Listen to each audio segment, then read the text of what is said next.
Wagwan, comment ça va la communauté internet? C'est Yes Indeed pour l'art du trading et on se retrouve cette semaine pour faire le biais de la semaine 16. Il y a déjà 16 semaines qui sont écoulées dans cette année 2025. On n'est qu'au début du deuxième trimestre. Il se passe des choses incroyables sur les marchés en termes de volatilité. C'est vraiment historique. Et à l'heure où je tourne cette vidéo, on est dimanche 13 février. Il est 22h40 à peu près. Dans 20 minutes, le marché va ouvrir. On va peut-être même le voir ouvrir pendant la vidéo. Et ici, c'est important qu'on fasse quelque chose. D'abord, on comprend les temps forts économiques pour planifier notre semaine. Et ensuite, on va comprendre les structures de marché pour accorder le tout et créer notre plan de trading pour la semaine qu'on va venir adapter à chaque clôture de bougie daily. Normalement, tu dois le savoir, et si tu ne le sais pas, tu l'apprends. Bienvenue sur la chaîne, c'est parti, let's go pour le calendrier économique.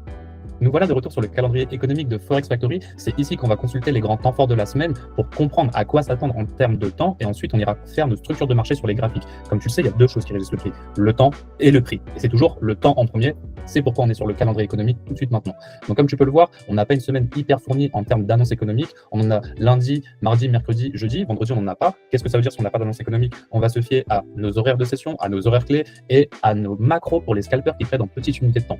On a les high impact en rouge, les medium impact en orange. Donc forcément, ce qui va nous intéresser le plus, nous, c'est les high impact. Donc qu'est-ce qu'on a lundi? On a un membre de la FOMC qui va parler. Qu'est-ce qu'on a mardi? On a Empire State Manufacturing Index et le mercredi, non, je crois que c'est le jeudi, on aura Phila Fed Manufacturing Index. Donc déjà, qu'est-ce que c'est ces deux annonces sur le Manufacturing Index?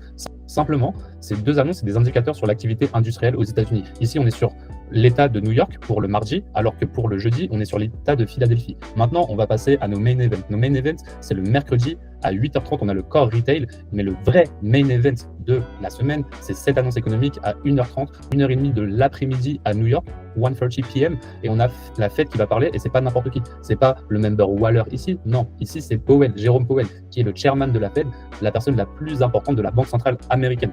Donc son discours, il va être très très impactant, mais juste avant, plus tôt dans la journée, on aura le 8h30, donc pendant la AM session cette fois-ci, le core retail sale et le retail sale. Donc ça mesure les ventes au détail de tous les secteurs confondus et c'est un indicateur clé pour la consommation aux États-Unis. Et qu'est-ce que c'est la différence entre le retail sale normal et le core retail sale normal? C'est ici on parle de la variation des ventes au détail dans les magasins. Dans le premier, c'est tout secteur confondu, alors que ici, dans le core retail, on va pas mettre tous les secteurs, on va exclure le secteur automobile. Maintenant que ça c'est dit et qu'on a compris les temps forts de la semaine, on va bientôt passer sur les graphiques, mais avant, je dois vous mettre en garde de quelque chose.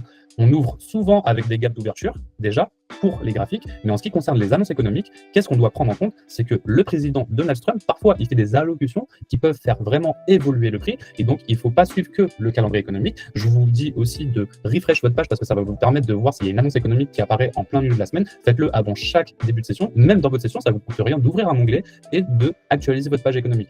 Et si vous ne faites pas ça, vous devez être abonné à des médias qui vous donnent les annonces économiques en direct. Pourquoi pas vous abonner tout directement au compte Twitter de Donald Trump. Mais avant de t'abonner au compte Twitter de Donald Trump, tu pourrais t'abonner à mon compte Twitter, là où je te donne aussi des informations sur le price action en direct lorsque je trade, ainsi que ma vision mise à jour tout au long de la semaine. Tu trouveras le lien dans la bio.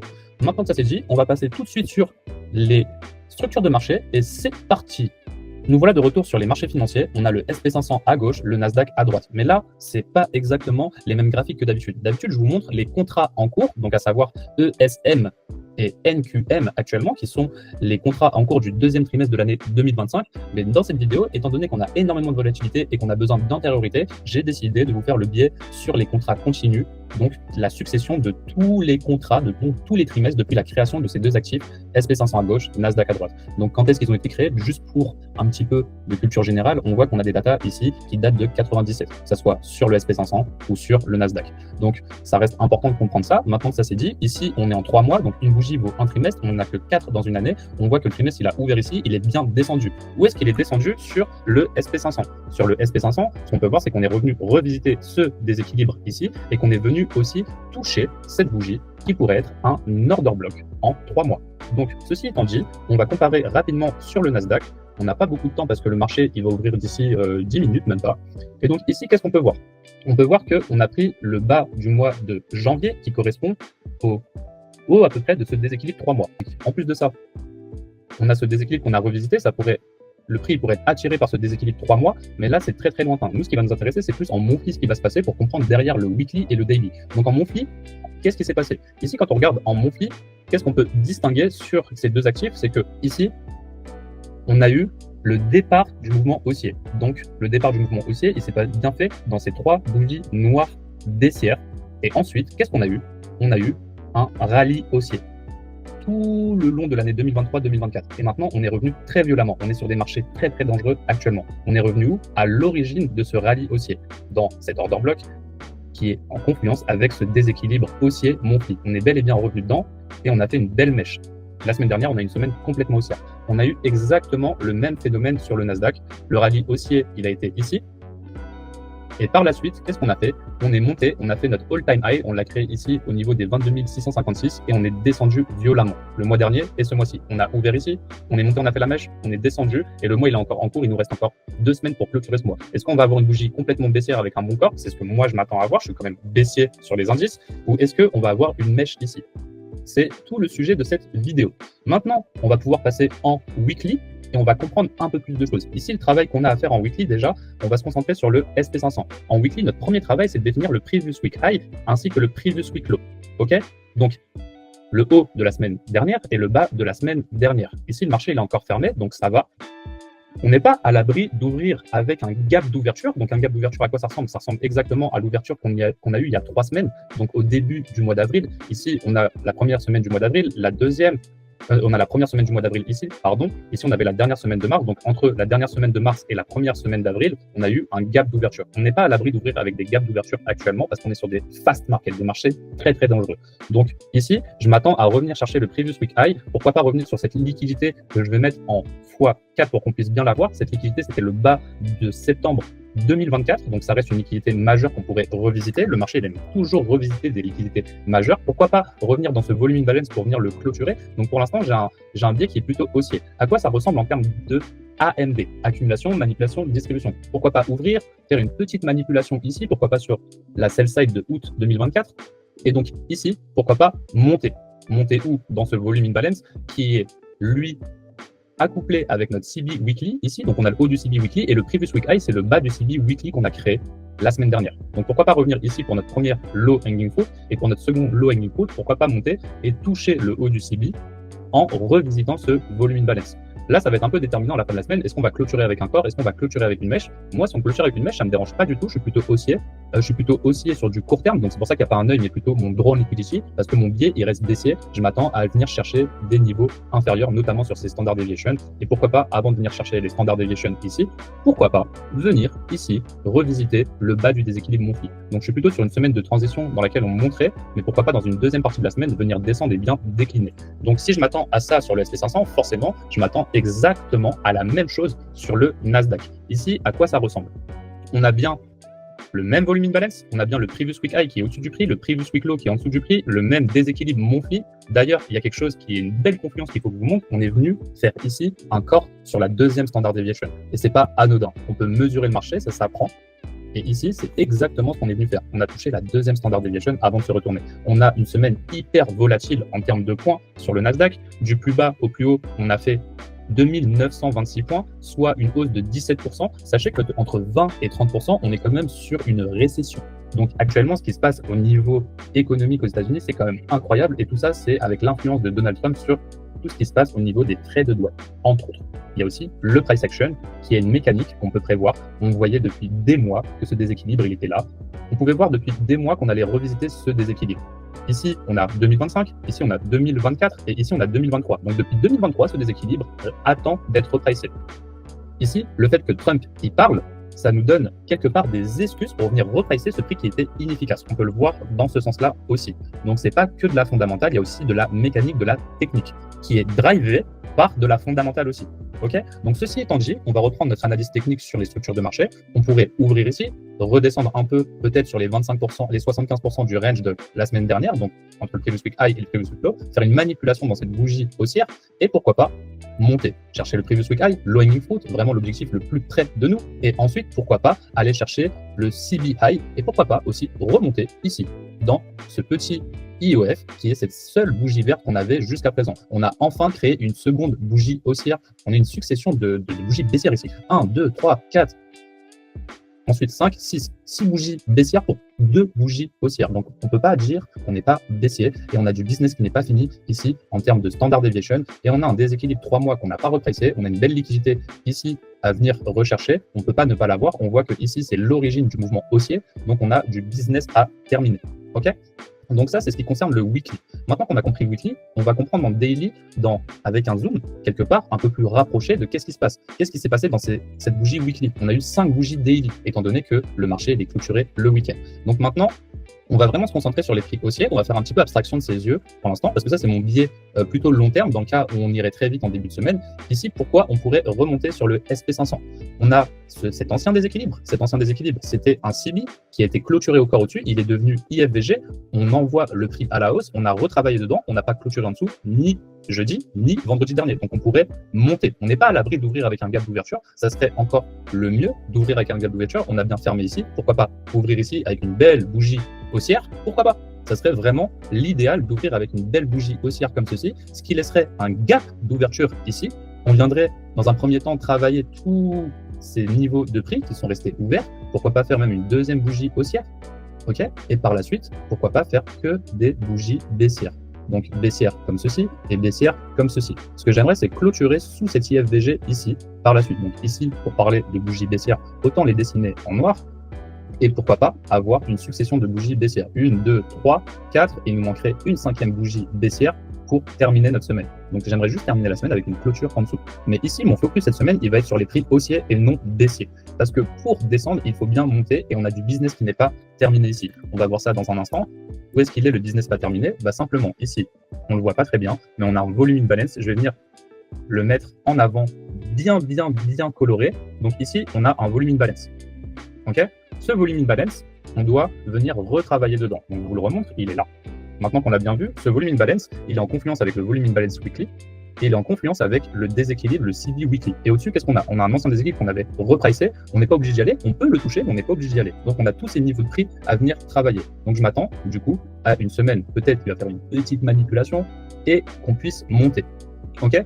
Où est-ce qu'on pourrait manipuler? Ici, pourquoi pas venir manipuler sur les 50% de cette IFVG daily. Donc maintenant qu'on a vu ça, en seconde partie de la semaine, je m'attends, si on a vraiment une semaine très rapide en début de semaine, je m'attendrai à redescendre, retoucher le previous week high et venir au minimum inverser ce déséquilibre. L'idéal serait d'inverser ce déséquilibre et de venir du coup sous le prix d'ouverture, sachant que le prix d'ouverture serait normalement à la clôture de la bougie précédente ici. Il se peut, comme je vous l'ai dit, qu'on ouvre avec des gaps d'ouverture comme on l'a fait ici. Ok, donc la zone dont je suis en train de vous parler, c'est bien celle-ci. Ici, on a bel et bien ouvert avec un gap d'ouverture, d'où le fast market de ces derniers temps.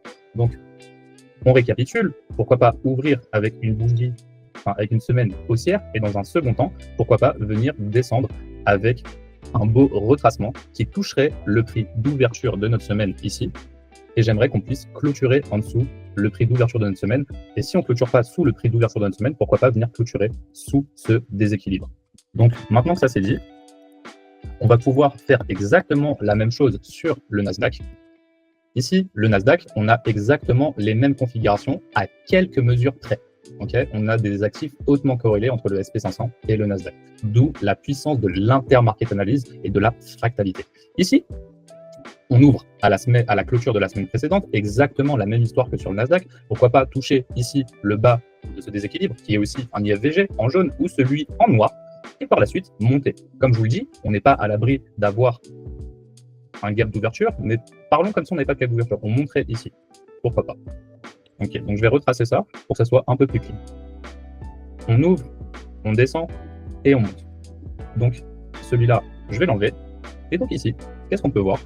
On ouvre bien à la clôture de la précédente, on touche les anciens déséquilibres qui ont été inversés, on monte pour finir le business qui n'a pas été fini. Le volume balance que je vous ai montré sur le SP500, c'est celui-ci. D'ailleurs, on va mettre les deux en avant en corrélation, donc en intermarket analyse, pour que vous puissiez bien identifier qu'il y a du business qui n'est pas fini ici. Donc on a celui-là à terminer en confluence avec le déséquilibre weekly, le volume imbalance weekly, pardon, et ici, pareil, volume imbalance daily en confluence avec le volume imbalance weekly, volume imbalance ici daily en confluence avec le volume imbalance weekly.